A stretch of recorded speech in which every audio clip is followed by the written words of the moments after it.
വളരെ പ്രസിദ്ധമായ പാൽപ്പായസമാണ് അമ്പലപ്പുഴ പാൽപ്പായസം. അത് നമുക്ക് എളുപ്പം രീതിയിൽ കുക്കറിൽ എങ്ങനെ തയ്യാറാക്കുന്നതെന്നാണ് ഇന്ന് കാണിക്കുന്നത്. ഇത് നമ്മുടെ ചമ്പ പച്ചരി വെച്ചും ചെയ്യാം, ബാസ്മതി അരിയും വെച്ചും ചെയ്യാം. അതിനായിട്ട് ഒരു 5 ലിറ്റർ കുക്കറിൽ കറക്റ്റായിട്ട് ഫിറ്റാവുന്ന പാത്രം എടുക്കുക. കുക്കറിൻ്റെ അകത്ത് 2.5 ഗ്ലാസ് വെള്ളം ഒഴിച്ച് കുക്കറിന് താഴെ വയ്ക്കാവുന്ന പ്ലേറ്റോ അല്ല സാധാരണ സ്റ്റീൽ പ്ലേറ്റോ താഴെ ഇതുപോലെ വെച്ച് മാറ്റി വയ്ക്കുക. ഇനി 3/4 ഗ്ലാസ് ചമ്പാപ്പച്ചരിയാണ് എടുത്തിരിക്കുന്നത്.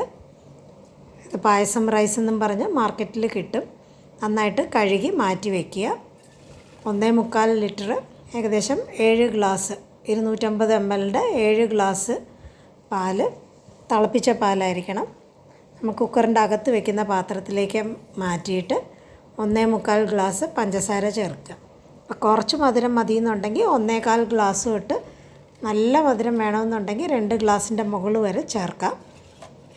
പഞ്ചസാര നന്നായിട്ട് അലിഞ്ഞ് കിട്ടിയതിന് ശേഷമാണ് നമ്മൾ കഴുകി വൃത്തിയാക്കി വെച്ചിരിക്കുന്ന അരി ചേർക്കാനായിട്ട്. ചമ്പാപ്പച്ചരിയും ചേർത്ത് നന്നായിട്ടൊന്ന് ഇളക്കുക. ചമ്പാപ്പച്ചരി എല്ലായിടത്തും കിട്ടണം എന്നില്ല, അതുകൊണ്ട് ബാസ്മതി റൈസ് വെച്ചും എങ്ങനെ തയ്യാറാക്കുന്നതെന്ന് കാണിക്കുന്നുണ്ട്. ഇതിലേക്ക് ഒരു ഗ്ലാസ് വെള്ളം കൂടെ ചേർക്കുക. അപ്പോൾ നല്ല പിങ്ക് കളർ കിട്ടാനായിട്ടാണ് ശകലം വെള്ളം കൂടെ ചേർക്കുന്നത്. ഈ പാത്രം കുക്കറിൻ്റെ അകത്തേക്ക് വെച്ചിട്ട് ഇതിപ്പം ചിപ്പിൽ വെച്ചാണ് അടയ്ക്കുന്നതെന്നുണ്ടെങ്കിൽ നമുക്ക് ഡയറക്റ്റായിട്ട് തന്നെ അടയ്ക്കാം. അല്ല, ഇതുപോലത്തെ തട്ടില്ലാത്തവർ സാധാരണ പ്ലേറ്റ് വെച്ചാണ് അടയ്ക്കുന്നതെന്നുണ്ടെങ്കിൽ ഇതുപോലെ ഒരു ചെറിയ വിടവ് വയ്ക്കണം. തവിയുടെ പ്ലേറ്റിൻ്റെയും ഇടയിൽ പാല് ഒരുപാട് പൊങ്ങി പുറത്തേക്ക് വരാതിരിക്കാനാണ് ഒരു ചെറിയ വിടവ് വയ്ക്കുന്നത്. കുക്കറിൻ്റെ അടപ്പ് വെച്ച് അടച്ച് ഒരു വിസിൽ മീഡിയം ഫ്ലെയിമിൽ വേണം വേവിക്കാനായിട്ട്. ഒരു വിസിൽ വന്നതിന് ശേഷം 45 മിനിറ്റ് ചെറിയ തീയിൽ വെച്ച് വേവിക്കുക. അത് കഴിഞ്ഞ് അരമണിക്കൂർ മാറ്റി വെച്ച് വേണം കുക്കർ തുറക്കാനായിട്ട്. അപ്പോൾ കറക്റ്റായിട്ട് പായസം വെന്ത് കിട്ടിയിട്ടുമുണ്ട്. ഇതുപോലെ പൊങ്ങി പുറത്തേക്ക് വന്നിട്ടുമില്ല.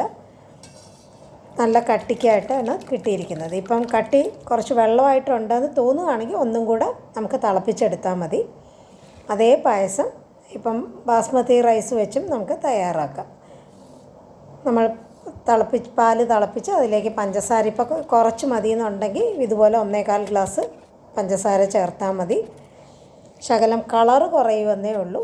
ഇതിലേക്ക് കഴുകി വൃത്തിയാക്കി വെച്ചിരിക്കുന്ന ബാസ്മതി റൈസും കൂടെ ചേർത്ത് നല്ലോണം ഇളക്കി 1 ഗ്ലാസ് വെള്ളം കൂടെ ഒഴിച്ച് കുക്കറിൽ നമ്മൾ എങ്ങനെയാണോ വേവിച്ചത് 45 മിനിറ്റ് ചെറിയ ഫ്ലെയിമിൽ വെച്ച് വേവിച്ചെടുക്കുക.